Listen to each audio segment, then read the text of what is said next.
নামাজ পড়া অবস্থায় যদি পেছন দিয়ে বায়ু আসতে চায় আটকিয়ে নামাজ শেষ করা যাবে কিনা, যেমন জামাতে সালাতের সময় সামনের কাতারে থাকলে কিভাবে যাব। বর্তমানে গ্রামে দেখা যায় অনেকে গরুর মল অর্থাৎ গোবর দিয়ে লাকড়ি বানায়, ইসলামের দৃষ্টিতে এগুলো করা যাবে কিনা। এরপরে প্রশ্ন হলো, মহিলাদের তো পুরুষের সামনে যাওয়া বারণ, কিন্তু যখন মানুষ হজ করতে যায় তখন তো পুরুষ মহিলা একসাথে সামনাসামনি হজ করে, তখন কি কোনো পাপ হবে না? এখন প্রশ্ন হচ্ছে যে এই মুহূর্তে যারা কবরবাসী আছেন তারা কি জান্নাত কিংবা জাহান্নামে রয়েছেন, বিষয়টি বুঝিয়ে বললে উপকৃত হব। এরপর প্রশ্ন হলো, অনেক সময় ট্রেনে যাত্রা করি কিন্তু টিকিট কাটি না, নামার সময় ভাড়াও চায় না, তখন ভাড়া না দিয়েই নেমে পড়ি, এক্ষেত্রে গুনাহ হবে কিনা? আবার মাঝে মধ্যে অর্ধেক রাস্তার টিকিট কাটি শুধু। নগদে বিক্রি করা যেমন জায়েজ আছে, কিস্তিতে কেনা বেচা করাও কি আছে? জায়েজ আছে।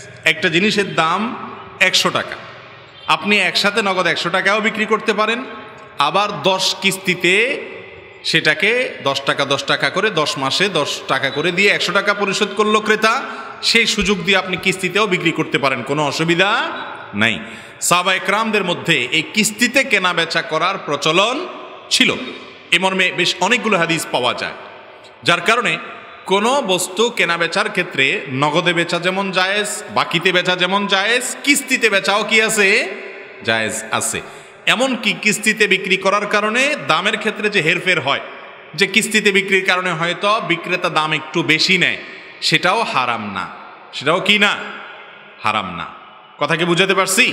অতএব কিস্তিতে কেনা বেচা করা মৌলিকভাবে কোনো নাজায়েজ বা গুনাহের বিষয় নয়, এটা কিনতেও পারেন, বিক্রিও করতে পারেন। এরপরে প্রশ্ন হলো, ইমামের পেছনে নামাজ পড়ার সময় অনেক মানুষ হাত বাঁধা অবস্থায় মোবাইল ফোন আসলে এক হাত ছেড়ে ফোন কেটে মোবাইল বন্ধ করে হাত ধরে, তাহলে কি নামাজের ক্ষতি হবে, অর্থাৎ নামাজ হবে কিনা? মোবাইলের কল আসছে, ফোন বেজে উঠছে, আপনি নামাজের মধ্যে সলাতের মধ্যে 2 হাত বাঁধা আছেন, এক হাত দিয়া মোবাইলটাকে নিয়ে বের করে এরপরে আপনি লাল বাটন টিপে আপনি কলটা কেটে দিলেন অথবা মোবাইলটা সাইলেন্ট করলেন, এটা আপনার জন্য জায়েজ আছে কিনা? উত্তর হলো, যদি আপনি আলতোভাবে খুব সতর্কতার সাথে মোবাইলের গলা টিপে ধরতে পারেন, যে মোবাইল ডিস্টার্ব করতেছে, আওয়াজ হচ্ছে, রিংটোন বেজে উঠছে বা অ্যালার্ম বেজে উঠছে, আপনি হাত দিয়ে কথার কথা পাঞ্জাবির পকেটে আছে বা প্যান্টের পকেটে আছে, হাত দিয়ে যার যার মোবাইল তার একটা অনুমান আছে যে কোন জায়গায় বাটনটা আছে, টিপ দিলে থামবে এটা, অতএব ওই গলাটা কোন জায়গায় আছে ওটা দেখে গলায় চিপ দিয়ে দিলেন, শেষ। এটা করলে আপনার নামাজের কোনো ক্ষতি হবে না। কিন্তু যদি আপনি এটা করতে গিয়ে এত সময় নেন যে একেবারে হাত দিয়ে মোবাইলটা বের করে কে কল দিছে ভালো করে দেখলেন, নামটা কি দেখলেন, দেখে তারে মনে মনে 2-4টা গালিও দিলেন, এরপরে আপনি কাটলেন, অর্থাৎ অনেক কাহিনী করলেন, এত কাহিনী যদি আপনি করেন তাহলে আমলে কাসির হবে, আর আমলে কাসির হলে আপনার নামাজ নষ্ট হয়ে যাবে। কথা কি বুঝাতে পারছি? আমাদের সমাজে 2 রকমের সমস্যাই আছে। কিছু লোক আছে নামাজের মধ্যে মোবাইলে কল বেজে উঠলে, ফোন বেজে উঠলে উনি মোবাইলটা নিয়ে ওইটা নিয়ে অ্যানালাইসিস শুরু করেন, যে কে কল করলো, কোত্থেকে করলো, এর কি বিবেচনা নাই, বিবেক বুদ্ধি নাই, আমি এখন নামাজে আসি, উনি অ্যানালাইসিস শুরু করেন এবং কাটেন, পারলে আবার সুইচ বন্ধ করেন, সাইলেন্ট মোড অন করেন, এত কাহিনী করতে করতে এরপরে আবার মোবাইলটা রাখেন। এত কাহিনী করলে এটা আমলে কাসির হতে পারে, আমলে কাসির হতে পারে। এটা বোঝা যাবে কিভাবে আমলে কাসির হলো কিনা? আপনার মোবাইল টেপার ভাবটা যদি এরকম হয়, ধরেন আপনি এমনভাবে মগ্ন হয়ে মোবাইলের দিকে তাকায় টিপাটিপি করতেছেন যে দূর থেকে একজন মানুষ দেখে আপনাকে যদি সন্দেহের মধ্যে পড়ে যায় লোকটা নামাজে আছে নাকি মোবাইল টিপতেছে, যদি তার এরকম মনে হয় যে লোকটা মনে হয় নামাজে নাই, দাঁড়ায় দাঁড়ায় মনে হয় মোবাইল টিপতেছে, হাত এখানে রাখছে, হয়তো হাত ভাঙা বা হাতে কোনো সমস্যা আছে, এই জন্য এখানে এক হাত আছে আর এক হাতে মোবাইল টিপতেছে, একজন মানুষ দূর থেকে দেখে যদি আপনার ব্যাপারে এরকম সন্দেহ করার মতো পরিবেশ থাকে, অর্থাৎ আপনি এত বেশি টিপাটিপি করেন, এরকম সন্দেহ করার সুযোগ যদি থাকে, তাহলে সেক্ষেত্রে এটা আমলে কাসির হবে, এর কারণে নামাজ নষ্ট হয়ে যাবে। কথা কি বুঝাতে পারছি? আর যদি আপনি আলতোভাবে মোবাইলটা কোনো রকম চাপ দিয়ে বন্ধ করে রেখে দেন, একটা না হলে 2টা, 2টা না হলে 5টা চাপ দিলেন, হাত দিয়ে সাইডে হাত দিয়ে কোনো রকম চাপ দিয়ে বন্ধ করলেন, কোনোভাবে বন্ধ হচ্ছে না, তাড়াতাড়ি আস্তে করে বের করে বন্ধ করে আবার রেখে দিলেন, মানে একবারে দেখা দেখি এত কাহিনী না করলেন, আলতোভাবে করে ফেললেন, তাতে আপনার নামাজ হয়ে যাবে এবং মানুষও, মুসল্লিরাও আপনার বিরক্তি থেকে বেঁচে যাবে। কিছু মানুষ আছে যে দেখে টিপতে থাকে অনবরত, তারা আমলে কাসির করে নামাজ নষ্ট করে। আবার কিছু মানুষ আছে মোবাইল বাজতে থাকে, সে তার হাত ছাড়ে না যে না, নামাজ নষ্ট করা যাবে না। সবার মনোযোগ নষ্ট হয় হোক, কিন্তু আমার নামাজ নষ্ট করা যাবে না। হাত এরকম ধরেই রাখে। হাত বাঁধাটা ফরজ না ওয়াজিব? নামাজের মধ্যে হাত বাঁধা এটা কি ফরজ নাকি ওয়াজিব? ফরজ না ওয়াজিব? সন্দেহের মধ্যে পড়ে গেছেন। ফরজের পক্ষে যারা হাত তোলেন, নামাজের মধ্যে হাত বাঁধা ফরজ, এর পক্ষে যারা আছেন হাত তোলেন। মাত্র একটা হাত উঠলো, তাও নামে ফেলছে বেচারা। ওয়াজিবের পক্ষে যারা আছেন হাত তোলেন। মাশাআল্লাহ, এই পক্ষে কিছু হাত উঠছে। বোঝা গেল যে বেশিরভাগ মানুষ আপনারা জানেন আসলটা। নামাজের মধ্যে হাত বাঁধাটা কি সুন্নাত। অতএব সুন্নাত তরক হলে নামাজ হবে কি হবে না? হবে। বিধায় আপনার নামাজের মধ্যে মোবাইলে কল আসছে, আপনি হাত একটু ছাড়লেন, একটু কিছু সময়ের জন্য ছাড়লেন, তাতে আপনার নামাজ হয়ে যাবে, অসুবিধা হবে না। কিন্তু আপনি আমলে কাসির করলে, টিপাটিপি করে একেবারে এমন কিছু করলেন যে দর্শক আপনাকে দেখে সন্দেহের মধ্যে পড়ে যায় নামাজে আছেন কিনা, তাহলে নামাজ হবে না। কথা কি বুঝাতে পারছি? অনেকে আছে যে মশার কামড়ে বেচারা অস্থির। মশা হয়তো তার শরীরে এমনভাবে হোল ঢুকাই দিছে যে ব্যথা, জ্বলা যন্ত্রণা শুরু হয়েছে, তারপরেও সে চোখ মুখ লাল হয়ে যাচ্ছে, কিন্তু বেচারা মশা তাড়াইতে যায় না যদি নামাজ নষ্ট হয়ে যায়। আছে না? না এরকম না ভাই, আপনি আস্তে করে মশারে তাড়াই দেন, দৌড়ায় দেন, এরপরে নামাজ পড়েন। আবার একবারে মশা মারার জন্য একেবারে আপনি অ্যাকশন নিয়ে মশা নিয়ে জোর করে এমনভাবে দিলেন জিত করে, তাহলে কিন্তু আমলে কাসির হয়ে নামাজ ভাঙার সম্ভাবনা আছে।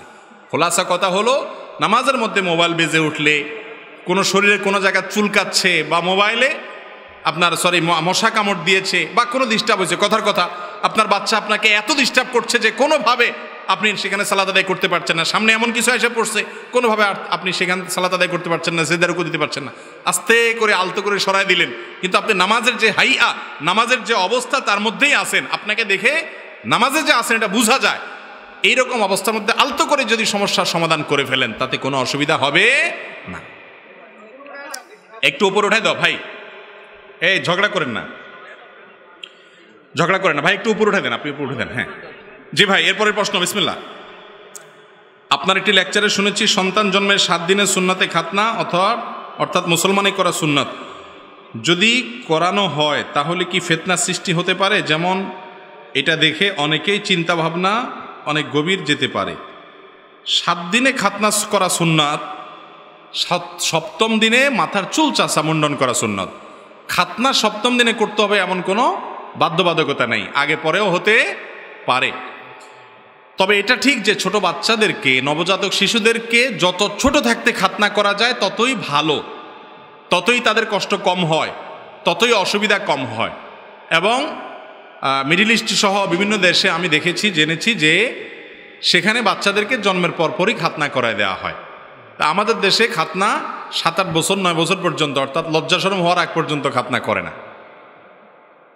এটা কোনো ভালো জিনিস না। সে যখন লজ্জাশরম বুঝে তখন আপনি ধরে তার লজ্জা ভাঙলেন, ধরে বেঁধে এনে গ্রাম দেশে দৌড়ায় এনে খাতনা করা লাগে, আছে না নাই? তো এটা তো ভালো কিছু না। তাছাড়া বয়স যত বেশি হয়ে যায় এই ক্ষত শুকাইতে তত বেশি সময় লাগে, এজন্য আগে খাতনা করা কি ভালো। কিন্তু এর মানে এই না যেটা না করলে কোনো অসুবিধা হবে, কোনো গুনাহ হবে, হ্যাঁ, এরকম না। 7ম দিনে মাথা মুন্ডন করাটা কি, সেটাও যদি অসুবিধা হয় পরে করলেও অসুবিধা নাই। নামাজ পড়া অবস্থায় যদি পেছন দিয়ে বায়ু আসতে চায়, আটকিয়ে নামাজ শেষ করা যাবে কিনা? যেমন জামাতে সালাতের সময় সামনের কাতারে থাকলে কিভাবে যাব? দেখুন, সালাতের মধ্যে যদি কারোর বায়ুর প্রেসার চলে আসে, অবশ্যই তিনি সেটা ধরে রেখে সালাত আদায় করবেন, এতে কোনো অসুবিধা নাই।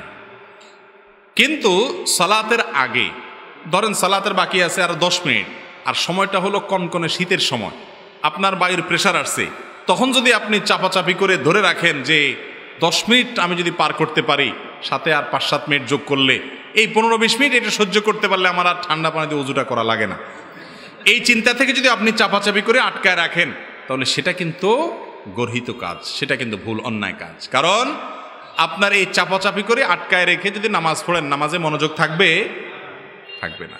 কারোর অসুস্থতা আছে, হ্যাঁ, বয়স্ক মানুষ, পানি খুব ধারে কাছে নাই, এই মুহূর্তে নামাজ না পড়লে অসুবিধা হয়ে যাবে, এরকম এক্সক্লুসিভ ভিন্ন কিছু থাকলে এক্সট্রা কিছু থাকলে ভিন্ন কথা। সচরাচর এই শীতের সময় আমরা অনেকে চাপাচাপি করে অজু ধরে রাখি, অনেকে আবার এটা নিয়ে বাহাদুরি দেখায়, আজ জোহরের সময় অজু করছি আমি, ওইটা দিয়ে কি পার করে দিছি, এশা পার করে দিছি। হ্যাঁ, যদি আপনার পেশাবের বেগ না আসে, বায়ুর বেগ না আসে, আপনি পার করেন, অসুবিধা নেই। কিন্তু বেগ আছে, তাও আপনি ধরে রেখে বীরত্ব জাহির করতেছেন, আপনি বীর না, আপনি ভীরু। ভীরু বুঝছেন, মানে কাপুরুষ। কাপুরুষ কেন? একটু ঠান্ডা পানিতে আপনি ভয় পেয়ে যাচ্ছেন, এত ভয়ের কি আছে? এ পানি লাগলে কি মারা যাবেন? নবী করিম সাল্লাল্লাহু আলাইহি ওয়াসাল্লাম বলেছেন, আলা আদুল্লুকুম আলা মা ইয়ামহুল্লাহু বিহিল খাতায়া ওয়া ইয়ারফা'ু বিহিদ দারাজাত। এমন আমলের কথা কি তোমাদেরকে আমি শিখাই দিব না, যে আমলের মাধ্যমে আল্লাহ তাআলা তোমাদের গুনাহ মাফ করে দিবেন আর তোমাদের মর্যাদা বৃদ্ধি করে দিবেন। সাহাবীরা বলেন, ইয়া রাসূলুল্লাহ, অবশ্যই বলেন, আমরা তো এটাই চাই। তারা তো এটাই চাইতেন। তো নবী করিম সাল্লাল্লাহু আলাইহি ওয়াসাল্লাম তিনটি আমলের কথা বললেন, তার ভিতরে একটি হলো ইসবাগুল ওযুই আলাল মাকারে। কষ্ট হয়, অজু করতে মন চায় না, তারপরে আপনি সাহস করে অজু করলেন, এই আমলটার মাধ্যমে আল্লাহ গুনাহ মাফ করেন, মর্যাদা বৃদ্ধি করেন। এই জন্য নামাজের মধ্যে বায়ুর বেগ বেশি আসলে আপনি অবশ্যই ইবাদতে লিপ্ত আছেন, সেজন্য চাপাচাপি করে ধরে রাখতে পারেন। কিন্তু নামাজের বাইরে আপনার আর 5, 10, 15, 20 মিনিট আছে নামাজের, মাগরিবের পরে এখন পেশাবের বেগ আসছে, তারপর আপনি ধরে রাখছেন যে না, এশা ছাড়া এটা করা যাবে না, এশাটা শেষ হয়ে গেলে আমি যাই শান্তি মতো ছেড়ে দিব, তাহলে আপনি নামাজটাকে মনোযোগের সাথে আদায় করলেন না, এই জন্য সেটা দোষণীয়। আর নামাজের মধ্যে যদি কারোর বায়ুর বেগটা এত বেশি আসে, যেটা আটকে রাখতে রাখতে বেচার অবস্থা বেশি খারাপ, অনেক অবস্থা কাহিল হয়ে যাবে, এবং এরকম ভয়াবহ পরিস্থিতি যে হয়তো কাপড় চোপড় নষ্ট হওয়ার আশঙ্কা হতে পারে। এরকম যদি হয় তাহলে তার জন্য ওইটা ছেড়ে দেওয়া কি হবে না, গুনাহ হবে না, জায়েজ হবে ইনশাআল্লাহ। এরপরে প্রশ্ন হলো, বর্তমানে গ্রামে দেখা যায় অনেকে গরুর মল অর্থাৎ গোবর দিয়ে লাকড়ি বানায়, ইসলামের দৃষ্টিতে এগুলো করা যাবে কিনা? গরুর মল অর্থাৎ গোবর, এটা দিয়ে যদি লাকড়ি বানান, এটা শুকিয়ে যখন যায়, এটা দিয়ে ভাত তরকারি রান্না করে খেতে কোনো অসুবিধা নাই। আমরা অনেকে এটা নিয়ে হেজিটেশনে ভুগি যে এটা এই গোবর শুকিয়ে সেটাকে লাকড়ি বানিয়ে জ্বালানি বানিয়ে সেটা দিয়ে আমরা ভাত তরকারি রান্না করলে খাওয়া যায় হবে কিনা। যেহেতু এই গোবর এটাকে আপনি আগুন জ্বালানোর কাজে ব্যয় করছেন, খাবারের মধ্যে এটা গিয়ে আর মিশছে না, অতএব এটা মৌলিকভাবে নাপাক হওয়া হলেও সেটা আপনার এই খাবারের হারাম হওয়ার কোনো কারণ থাকবে না।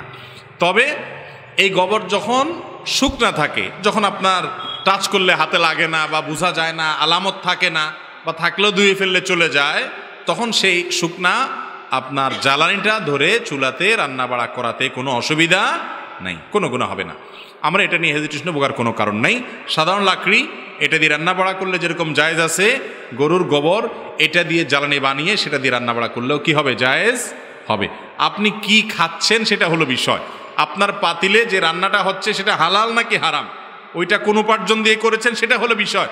জ্বালানিটা এটা যদি নাপাক হয়, তারপরেও আপনার শুকায় গেছে, আপনি সেটাকে জ্বালানি হিসেবে ব্যবহার করছেন, তাতে কোনো অসুবিধা হবে না ইনশাআল্লাহ। এরপরে প্রশ্ন হলো, মহিলাদের তো পুরুষের সামনে যাওয়া বারণ, কিন্তু যখন মানুষ হজ করতে যায় তখন তো পুরুষ মহিলা একসাথে সামনাসামনি হজ করে, তখন কি কোনো পাপ হবে না? খুব গুরুত্বপূর্ণ প্রশ্ন। মহিলাদের পুরুষের সাথে পর্দার বিধান, আবার পুরুষদের জন্য চোখের পর্দা, দৃষ্টির পর্দা করার নির্দেশ আল্লাহ তাআলা দিয়েছেন। হজ এবং উমরায় নারী এবং পুরুষ সবাই একই সঙ্গে যাওয়া আসা করতে হয়, আলাদা করে রাস্তা, আলাদা করে সব কিছু পৃথক করার সুযোগ নাই। সবাই মিনায় যেতে হয় দলে দলে, মুজদালিফা যেতে হয় দলে দলে, সেখানে পুরুষদের আলাদা মহিলাদের আলাদা করা সম্ভব হয় না। মসজিদুল হারামে, মদিনাতে মসজিদে নববীতে সেখানে আলাদা করা সম্ভব হয়, এই জন্য সেখানে আলাদা করে দেওয়া হয়েছে, পুরুষরা আলাদা মহিলা আলাদা সালাত আদায় করে। কিন্তু হজ এবং উমরার জন্য এক জায়গা থেকে আরেক জায়গা যেতে হয়, স্বামী স্ত্রী একসাথে যখন হজ করে আলাদা আলাদা কিভাবে যাবে? তো সেজন্য সেখানে নারী পুরুষ একই সঙ্গে যাওয়া আসা করে।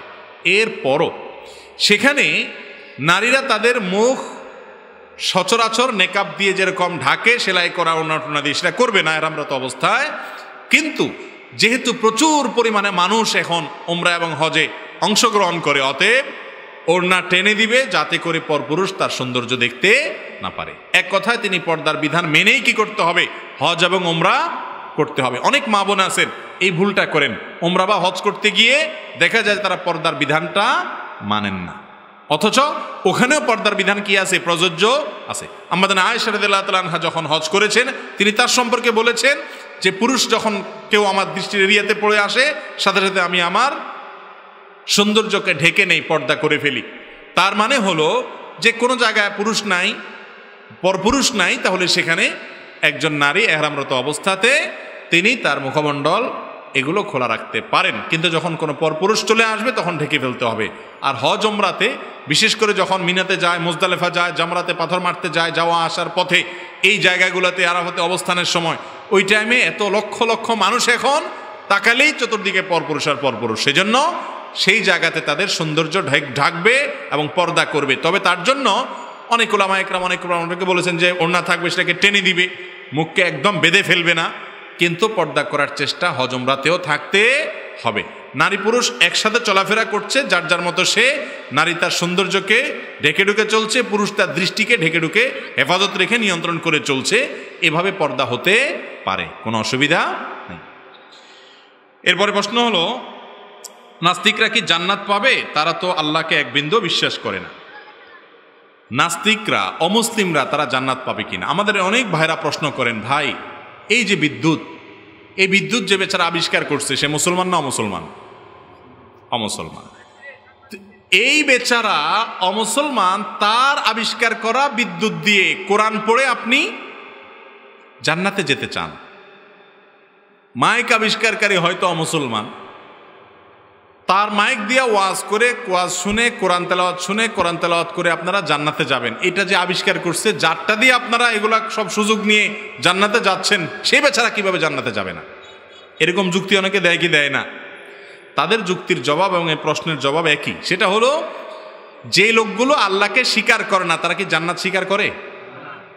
আল্লাহকে যারা বিশ্বাস করে না তারা কি জান্নাত বিশ্বাস করে? তো যে লোকটা জান্নাত বিশ্বাস করে না, সেই ব্যক্তিকে টেনে যদি আপনি জান্নাতে নিতে চান, এটা কি তার প্রতি অনুগ্রহ হবে না তার প্রতি জুলুম হবে? কথা বুঝেন নাই? জীবদ্দশায় ওই লোকরা যদি বলতো ভাই চলেন জান্নাতে যাই, সে রাগ হইতো না? রাগ হইতো কি না? তার মরার পরে আপনি বলতেছেন RIP, রেস্ট ইন পিচ। দেখেন না ফেসবুকে, অমুসলমান মারা গেছে, লেখে কি? কয়দিন আগে লতা মঙ্গেশকর নামে একজন গায়িকা মারা গেছে। হায় রে মান মায়াকার না আমাদের।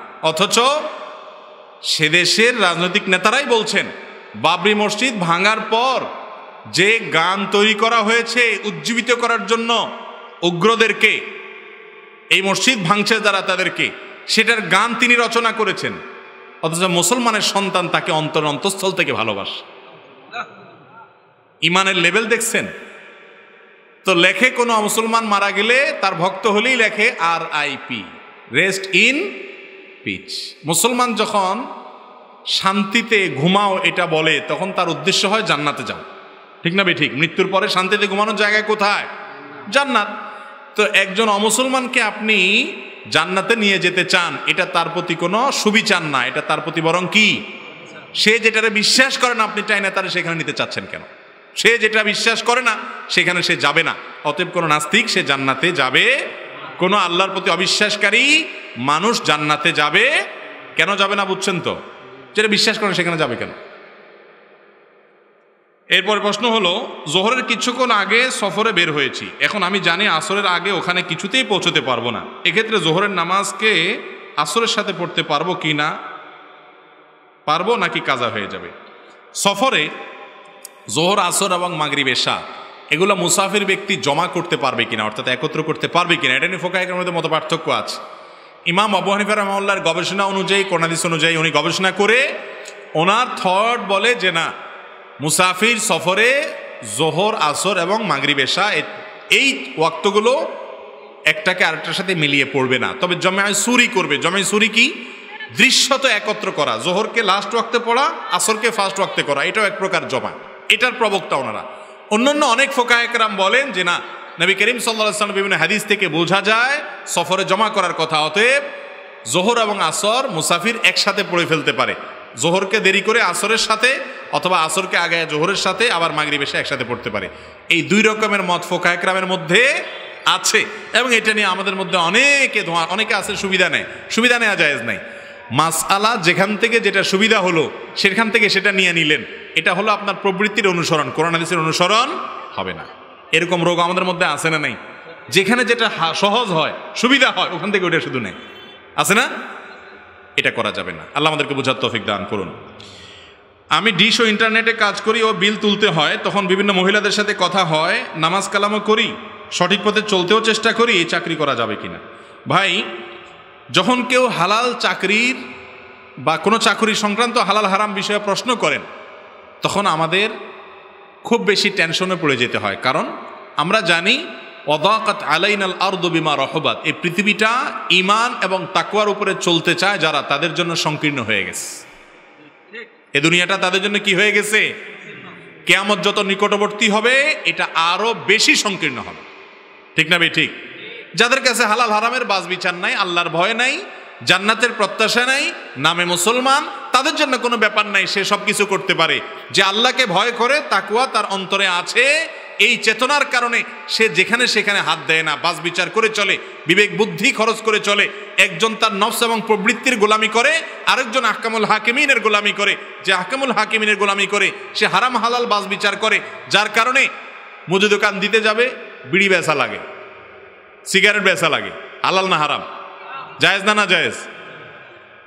এইভাবে কোনো একটা হার্ডওয়্যারের ব্যবসা করে, রঙের দোকানদারি করে, অন্য কিছু করে, তো কোম্পানির মাল কিনতে আসে, পার্চেসিং এর অফিসার আসে, লোক আসে, আন্ডার ভাউচার করতে হয়, খালি ভাউচার দিতে হয়, ভাউচার বেশি লিখতে হয়, না হলে কাস্টমার থাকে না, আছে না নাই?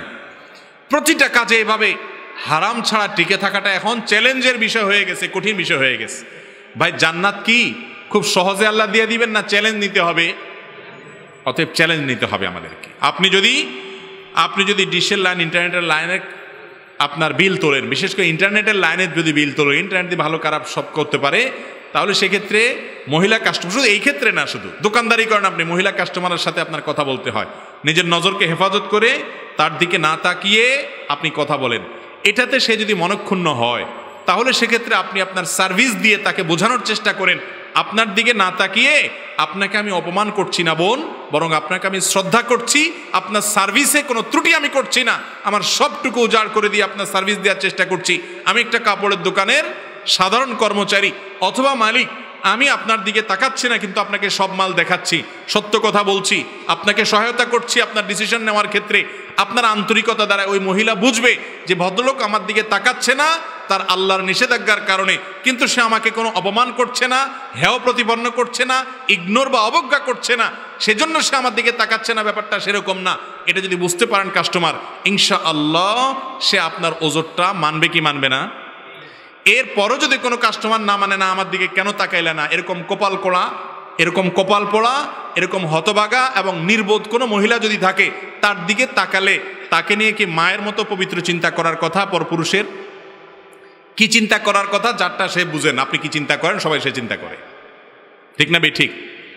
যে তার স্ত্রীকে বাহিরে এভাবে বেপর্দা বের করে দেন, আপনার স্ত্রীকে দেখে মানুষ কি চিন্তা করে, আপনি অন্য সুন্দরী মহিলাদেরকে দেখে কি চিন্তা করেন, মানুষও সে চিন্তা করে।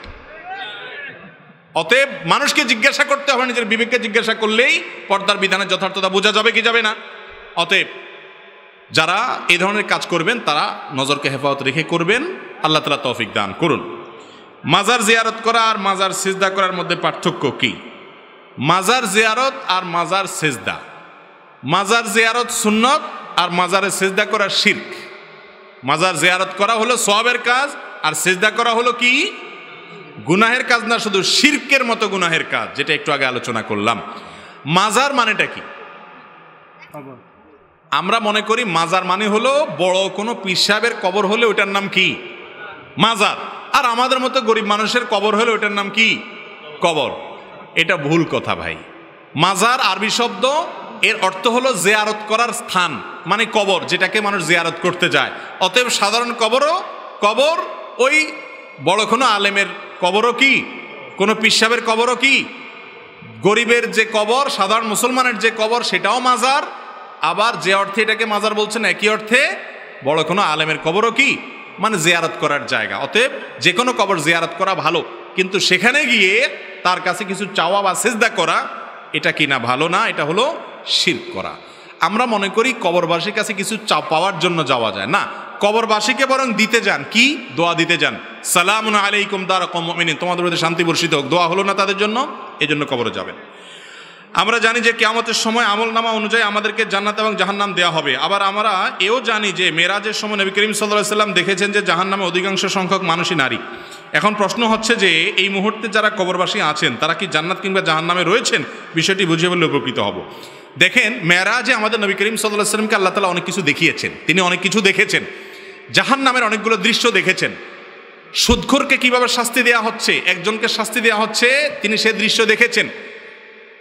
দেখে জিজ্ঞাসা করেছেন জিবরিলকে, তাকে কেনই শাস্তি দেওয়া হচ্ছে, বলা হয়েছে অমুক অপরাধের কারণে। এরকম বিভিন্ন লোকের শাস্তির দৃশ্য দেখেছেন।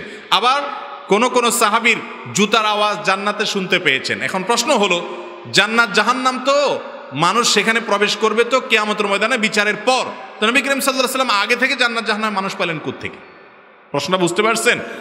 এই প্রশ্নের উত্তর হলো, প্রথমত আলামুল গায়ব বা অদৃশ্যের জগৎ সম্পর্কে আমরা ধারণা করতে পারি, কল্পনা করতে পারি, তার প্রকৃত বাস্তবতা ইলম একমাত্র কার আছে? ইমান বিল গায়েবের দাবি এটা যে গায়েব সম্পর্কে যদি বিস্তারিত কোনো বিশদ বর্ণনা না থাকে তাহলে সেক্ষেত্রে যেটুকু বর্ণনা আছে ওইটুকুর ধরন এবং কাইফিয়ত অবশ্যই কোনো না কোনোটা আছে আল্লাহর উপর সেটাকে ন্যস্ত করা।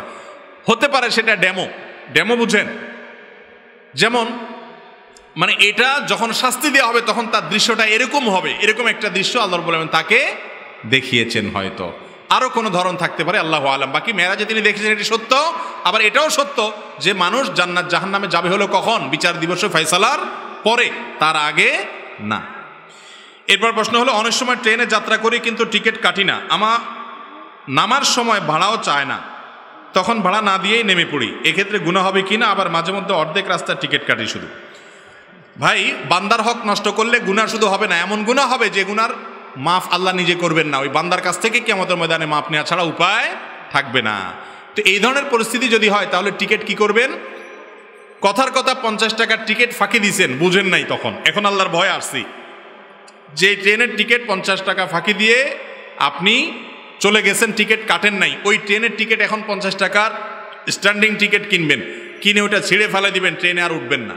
তাহলে টাকাটা কোম্পানি পেয়ে গেল, রেল কর্তৃপক্ষ পেয়ে গেল, আপনিও দায়মুক্ত হয়ে গেলেন। বুঝেন নাই কথা?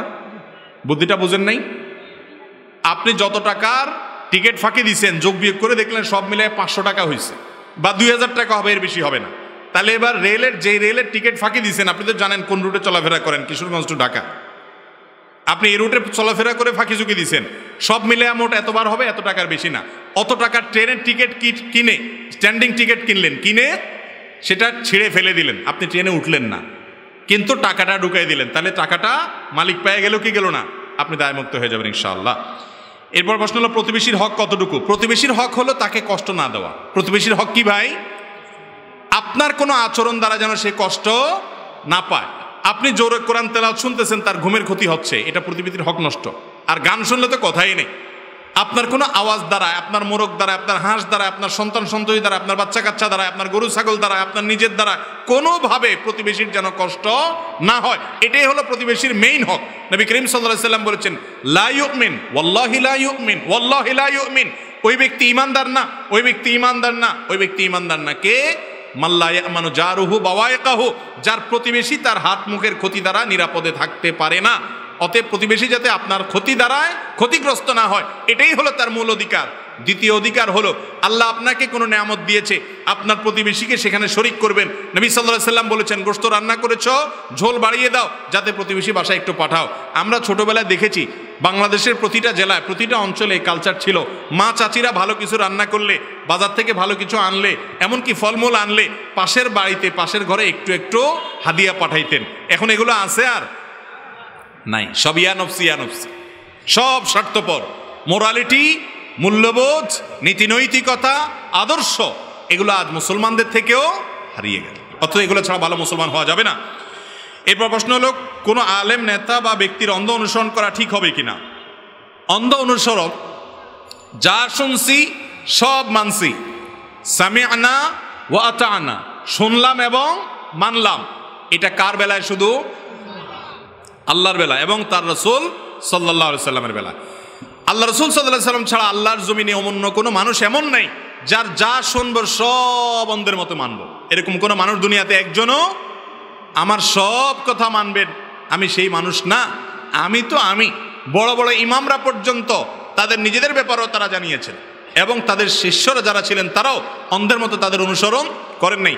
ইমাম আবু হানিফা রাহিমাহুল্লাহ তার যত মাসআলা ছিল, হাজার হাজার শত শত মাসআলায় তার ছাত্র ইমাম জুফর, ইমাম মুহাম্মদ, ইমাম আবু ইউসুফ রাহিমাহুমুল্লাহ তারা তাদের ওস্তাদাই মুহাম্মদ সাল্লাল্লাহু আলাইহি সাল্লাম ছাড়া আল্লাহর জমিনে আর কোনো মানুষ এমন নেই অন্ধের মতো তিনি যা বলবেন সব শুনবো।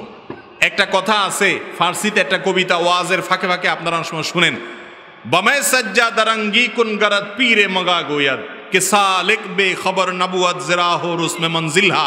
ফার্সি কবিতা। এটার অর্থ হলো, তোমাকে যদি পীরে মগা কোনো এরকম পীর, যে পীর খুব অভিজ্ঞ, সে যদি বলে তোমার জায়নামাজে মদ দিয়া এটাকে মাখাও, তাহলে তুমি সেটা করো, কারণ মদ হালাল না হারাম তোমার চাইতে সে বেশি জানে। সুবহানাল্লাহ বললেন না নাউজুবিল্লাহ বলবেন? আল্লাহ তাআলা মদ হারাম করেছেন, এখন যদি পিশাব খাইতে বলে বা এটা মাখাইতে বলে, আপনি সেটা করবেন না করবেন না? এটা করার কোনো সুযোগ আছে? লা তাআতা লি মাখলুকিন ফি মাসিয়াতিল খালিক। আল্লাহর কথার বাইরে পৃথিবীতে কারোর কথা শোনার কোনো সুযোগ নাই। এরপর প্রশ্ন হলো, ফজরের জামাতে মাসের বেশিরভাগ দিন হাজির না হওয়ায় কি ক্ষতি হতে পারে? মাসের বেশিরভাগ দিন ফজর নামাজে হাজির হন না, কি ক্ষতি হবে? ক্ষতিটা হবে ইমানদারের খাতা থেকে নামটা কাটা গিয়ে মুনাফিকের খাতা নাম উঠবে। আমার কথা না, নবী করিম সাল্লাল্লাহু আলাইহি সাল্লামের কথা। তিনি বলেছেন ফজরের নামাজ এটা মুনাফিকদের জন্য পড়াটা অনেক কষ্টকর হয়ে যায়। আপনার ফজর নামাজ পড়তে খুব বেশি কষ্ট হয়, তাহলে এবার আপনি নিজেকে নিয়ে চিন্তা করেন যে আপনার নাম মুনাফিকদের খাতায় থাকার সম্ভাবনা আছে। অতএব ফজর নামাজ পড়ার জন্য চেষ্টা করতে হবে। চেষ্টা কেমনে করবেন? Very easy.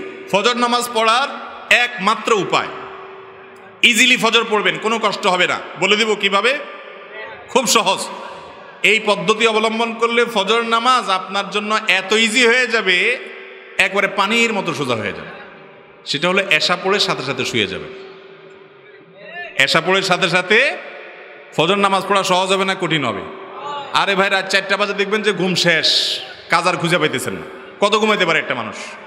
একান্ত যদি ঘুম পাগল মানুষ অনেকে আছে, 12-14 ঘন্টা ঘুমাইলে ওটা হুঁশদিশ থাকে না। ওইরকম বেদিশা মানুষ হলো ভিন্ন কথা। বাকি এশার পরে যদি তাড়াতাড়ি শুয়ে যান, ফজর নামাজ পড়া অটোমেটিক কি হয়ে যাবে? সহজ হবে ইনশাআল্লাহ। আর ফজর নামাজ না পড়লে লক্ষণ খারাপ, মুনাফিকদের তালিকা নাম থাকার কথা আছে, ইমানদারের তালিকা থেকে নাম সরে যাওয়ার আশঙ্কা আছে। এরপর প্রশ্ন হলো, শবে মেরাজে কোনো রোজা বা আমল আছে কিনা দয়া করে কোরআন হাদিস থেকে আমাদেরকে বলবেন। দেখেন, শবে মেরাজ, নবী করিম সাল্লাল্লাহু আলাইহি সাল্লামের যে রাত্রে মেরাজ হয়েছিল সেটা হলো শবে মেরাজ।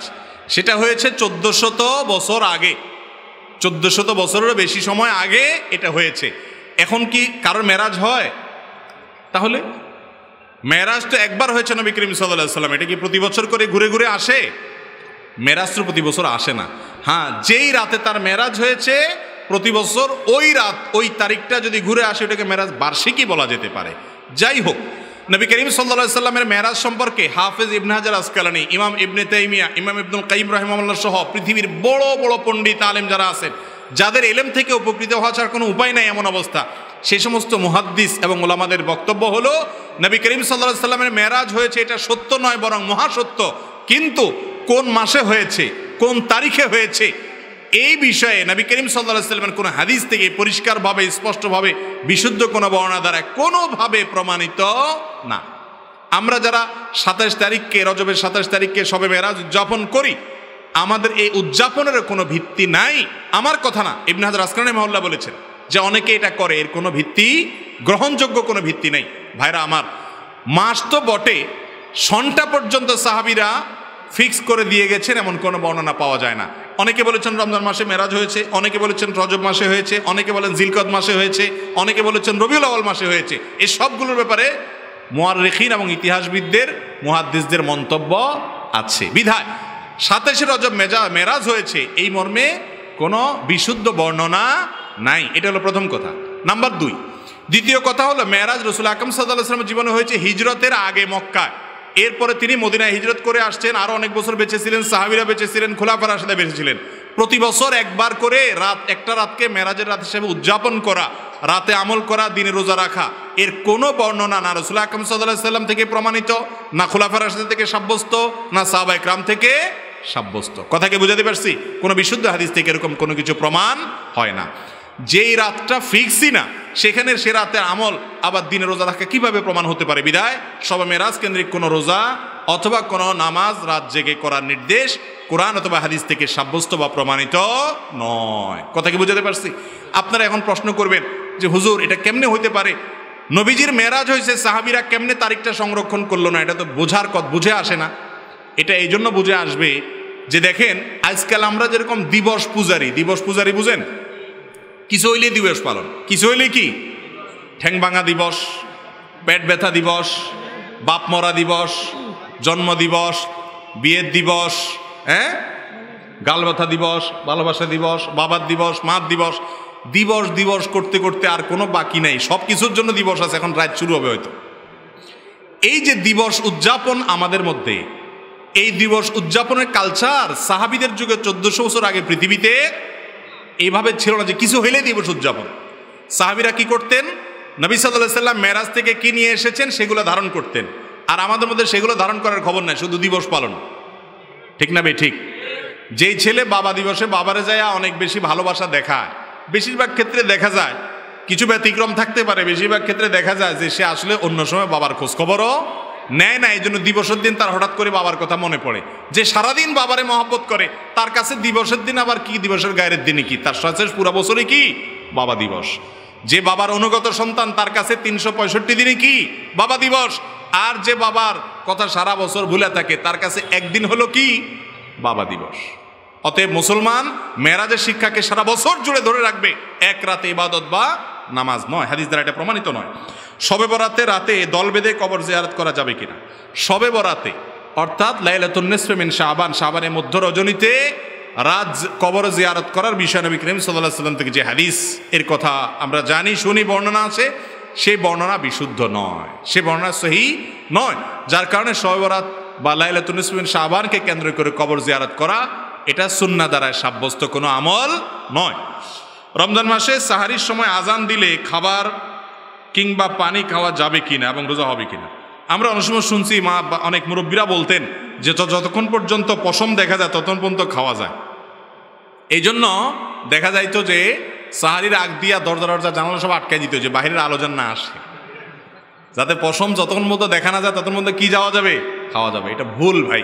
আল্লাহ কোরআনে বলেছেন যে হাত্তা ইয়াতাবাইয়ানা লাকুমুল খাইতুল আবিয়াদু মিনাল খাইতিল আসওয়াদি মিনাল ফাজর। এখানে যে আল্লাহ তাআলা বলেছেন যে সাদা সুতা কালা সুতা থেকে পৃথক করা পর্যন্ত খাওয়া যাবে, এখানে ওই সাদা সুতা কালা সুতা মানে সাধারণ সুতা না, এর মানে হলো আকাশের যে সাদা ভাব কালা ভাব ওইটাকে খাইতুল আবিয়াজ খাইতুল আসওয়াদ বলা হয়েছে কোরআনে। যাই হোক, তো এরকম কোনো কথা নাই। ফজরের ওয়াক্ত শুরু হয়ে গেছে আর সাহারি খাওয়া যাবে, তার আগ পর্যন্ত সাহারি খেয়ে শেষ করতে হবে। শবে বরাতের হালুয়া রুটি খাওয়া যাবে কিনা সহি মাসালা যদি দিতেন। বা হালুয়া রুটি সারা বছর খাওয়া যাবে, শবে বরাতেও খাওয়া যাবে, ওই হিসাবে আর কি। সারা বছর যেভাবে হালুয়া রুটি খাওয়া যায় শবে বরাতেও খাওয়া। যে ব্যক্তি সারা বছর খায় না, শুধু শবে বরাতে খায়, তাকে জিজ্ঞেস করতে হবে তুমি এই দিন কেন খাও? তো অনেকে উত্তর দিবে কারণ নবী সাল্লাল্লাহু আলাইহি সাল্লামের নাকি আপনার উহুদের ময়দানে দাঁত ভেঙে গেছে যুদ্ধে, সেজন্য তিনি দাঁত দিয়ে আর কিছু খেতে পারেন না, হালুয়া খাইছেন, এজন্য আপনি হালুয়া খাইতেছেন। সুবহানাল্লাহ। ভাই, রাসূল আকরাম সাল্লাল্লাহু আলাইহি সাল্লামের উহুদ যুদ্ধ হয়েছে কোন মাসে? তো শাবান মাসে হয় নাই। কিভাবে হালুয়া রুটি খাবে এই মাসে? এটা তো ভুল, ভুয়া, ভিত্তিহীন কথা। আপনি হালুয়া খাইতে মনে চাইছে, মাসআলা বানায় না, রাসূলের নামে মিথ্যা কথা বলেন কেন? আপনি খান হালুয়া, আপনার নিষেধ করছে কি? কিন্তু মাসআলা বানায় হালুয়া খাবেন না, এগুলো ভুল, এগুলো বিচ্ছুতি। আর যদি কথার কথা রাসূল আকরাম সাল্লাল্লাহু আলাইহি সাল্লামের দাঁত ভাঙার পর উনি হালুয়া খাইছেন, কথার কথা, এটা তো না, এই দিনে ঘটে নাই, তারপর এটা ধরে নিলাম। যদি ঘটে থাকে তাহলে আপনি নবী করিম সাল্লাল্লাহু আলাইহি সাল্লামের দাঁত ভাঙার কারণে যদি তিনি হালুয়া খেয়ে থাকেন, তা আপনি আস্ত ভালো 32টা দাঁত কেলায় হালুয়া কিভাবে খান? এটা কি নবীর সঙ্গে বেয়াদবি না? আপনার বাবার পা ভেঙে গেছে, উনি একটা লাঠি দিয়া ভর দিয়ে বেচারা চলে, আপনি বাবার প্রতি মহব্বতের চোটে, আহারে আমার বাবা নামাজ পড়তে গিয়ে পড়ে পা ভেঙে গেছে, এই জন্য লাঠি দিয়া স্ট্রেচার দিয়ে চলাফেরা করে আমার বাবা, লাঠি দিয়া ভর করে চলে, তো সেই জন্য আপনি বাবার প্রতি সিম্পেথি দেখিয়ে ভালোবাসা দেখিয়ে আপনার তাগড়া তাগড়া ভালো দুইটা পাও থাকা অবস্থা লাঠি নিয়ে আপনি ঘোড়ায় ঘোড়ায় হাঁটতেছেন। কি বলেন? বাবা ডেকে চুমা দিবে না থাপ্পড় দিবে? বলবে বেয়াদব, তোর ভালা পাও নিয়ে এমন কেন করতেছস? তুই যদি নামাজ পড়তে আমার মতো এরকম যাস আর অন্ধকারে পড়ে পা ভেঙে যায় তারপরে তুই লাঠি নেস, তাহলে বুঝবো তুই বাপের সন্তান। ঠিক না ঠিক? রাসূল আকরাম সাল্লাল্লাহু আলাইহি সাল্লাম জিহাদ করতে গিয়ে দাঁত ভেঙে যদি হালুয়া খেয়ে থাকেন, আপনি দাঁত আস্ত রাইখা দাঁত কেলাতে কেলাতে হালুয়া খান কোন মুখে? এটা কোনো বুদ্ধিমান মানুষের কাজ হতে পারে না। হালুয়া খাইতে মনে হচ্ছে এমনি খান, মিথ্যা মাসালা বানিয়ে নিয়েন না। রাত অনেক হয়ে গেছে ভাই, শেষ করা দরকার না? তার মধ্যে কতগুলো ফিতনা আসা বাকি। ফ্রি মিক্সিং সম্পর্কে কিছু বলেন। এই যে সংক্ষেপে বলতে পারেন, এটা তো আধা ঘন্টা নিয়ে ওয়াজ করতে হবে এটার উপরে। ভাইরা আমার, দাজ্জাল আসবে। দাজ্জালের মূল কাজ কি থাকবে? দাজ্জালের মূল কাজ থাকবে সে নিজেকে আল্লাহ দাবি করবে। নিজেকে কি দাবি করবে? আল্লাহ তাআলা যেরকম সব কিছু করতে পারেন এমন একটা সিস্টেম ডেভেলপ হবে এবং দাজ্জাল আসবে যে সে নিজেকে আল্লাহ দাবি করার মতো ক্ষমতা তার হাতে থাকবে। সে মৃতকে জীবিত করতে পারবে, জীবিতকে মৃত করতে পারবে। তার হাতে জান্নাত জাহান্নাম থাকবে, রুটি এবং পানির নহর তার পিছনে ঘুরবে। তার মানে সমস্ত পৃথিবীর রিজিক তার কাছে যাবে। আজকে গোটা পৃথিবী জুড়ে আস্তে আস্তে ক্ষমতাগুলো, সম্পদগুলো সব আস্তে আস্তে আস্তে নির্দিষ্ট ব্যক্তি গোষ্ঠীর হাতে চলে যাচ্ছে। যাচ্ছে কি যাচ্ছে না? এবং এইভাবে হতে হতে হয়তোবা আল্লাহ রাব্বুল আলামিন দাজ্জালের মুখোমুখি করবেন পৃথিবীর মানুষকে। দাজ্জাল আসবে সেটা মহাসত্য, কিন্তু দাজ্জাল এসে মানুষকে দ্বিধায় ফেলে দিবে যে আল্লাহ যে সব কিছু পারে, দাজ্জালই তো সব কিছু পারে। আজকাল দেখেন বিজ্ঞানের একটু ভেলকি দেখে, কিছু উন্নতি প্রযুক্তি দেখে, আল্লাহরই সৃষ্টি, এগুলো দেখে আমাদের অনেক মুসলমানের সন্তানরা তারা বলে যে বিজ্ঞান তো সব কিছু পারে।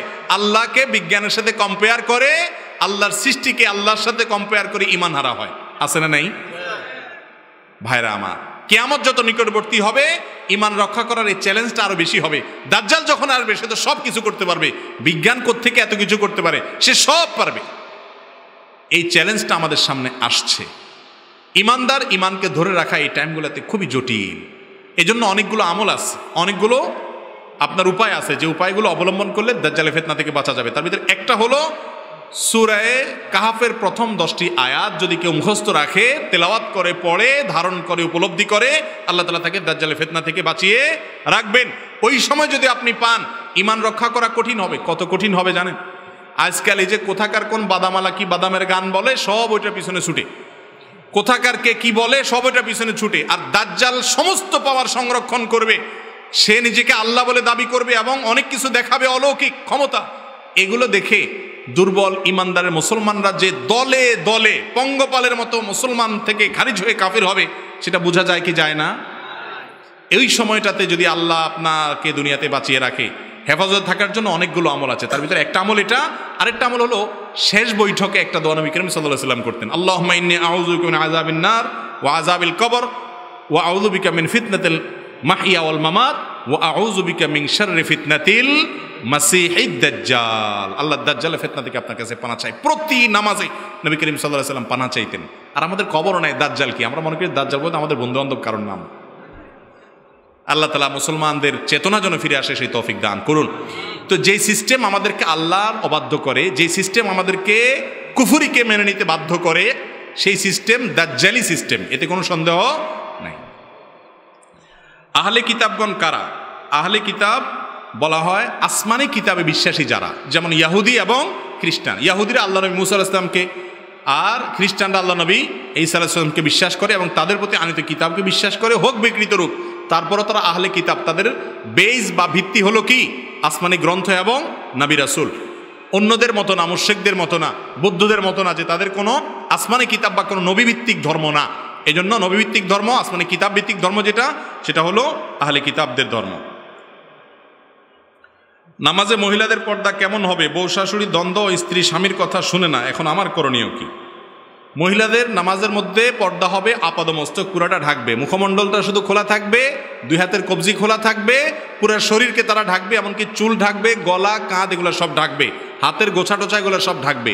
এই জন্য শাড়ি পরে যদি কোনো মা বোন নামাজ পড়তে চান, তার উপরে আরেকটা ওড়না দিয়ে যাতে এগুলো কোনোটা প্রকাশ না হয় সেদিকটা তাকে এনশিওর করতে হবে, তারপর তার নামাজ হবে। কারণ নামাজের মধ্যে মহিলারা পুরো শরীর সতর হিসাবে ঢাকতে হয়। আর বউ শাশুড়ি ঝগড়া এটা দূর করার জন্য তো আবার আধা ঘন্টার ওয়াজ লাগবে, সময় তো আমার হাতে নাই।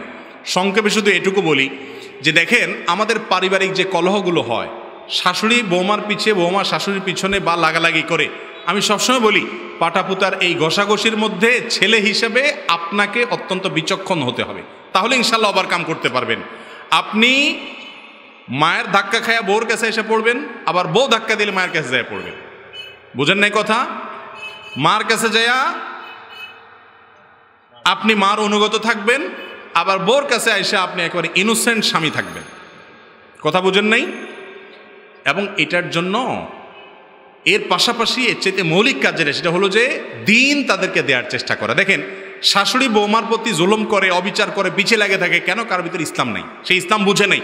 ইসলাম বলে কারোর পিছে যেন না লাগা হয়, তার জন্য ভালো গুণগুলো দেখা হয়, তার যেন পেছনে গোয়েন্দারগিরি করা না হয়। শাশুড়িরা এটাকে নিজের আবশ্যক মনে করে।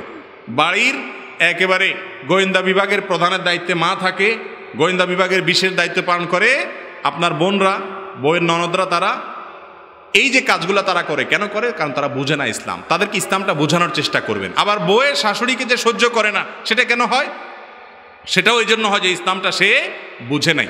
তাদেরকে যদি ইসলাম বোঝানোর চেষ্টা করেন, এটা হবে স্থায়ী সমাধান। বাকি খবরদার বউ শাশুড়ির ঝগড়াঝাটির মধ্যে আপনি বউর কথায় আপনি মাথা গরম করে মার সাথে বেয়াদবি করবেন না। আবার মা উল্টাপাল্টা কথা বলছে সেটার জন্য প্রভাবিত হয়ে মার প্রতি দুর্বল হয়ে বউর গোষ্ঠী উদ্ধার করবেন না, বরং ব্যালেন্স করার চেষ্টা করবেন।